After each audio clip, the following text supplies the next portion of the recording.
Gloria Steinem, let's start where the book starts, with that dedication to the London physician. 60 years later, abortion rights across the world are being curtailed.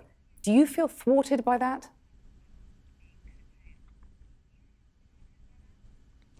I would have felt thwarted earlier on because now we have the vast majority in favor of reproductive freedom, but I've come to understand in the interim that controlling reproduction and therefore women's bodies is so fundamental that we should not be surprised to see this resistance, profound resistance, even from a minority. But it's very much an unfinished battle, isn't it? Yes, absolutely. And you know, given the rest of your news that I've been sitting here listening to with interest, I think it's important to point out that we have always known that the polarization of gender roles was a mark of violence in tribal societies. And now we can demonstrate in modern countries that the farther apart the gender roles, the more violence there is in society.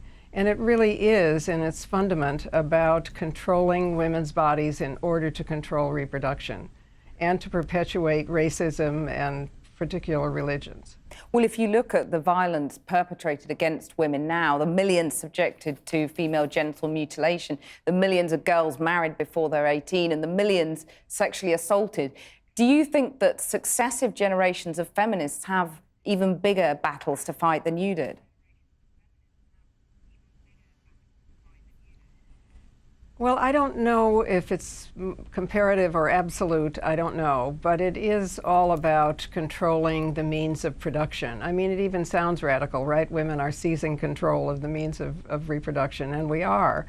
I do know that at this moment in time, for the first time that we're aware of, there is so much violence against females worldwide, including a preference for sons, including domestic violence in my own country, which is frequent.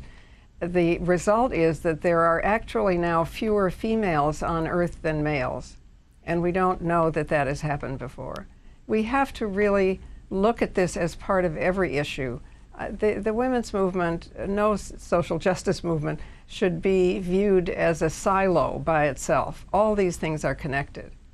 The landscape for women is changing, though, isn't it? And you also have changed. You've apologised for once saying of trans people that they surgically mutilated their own bodies. Do you think that Germaine Greer should also apologise for saying that having an op doesn't make a trans woman a woman?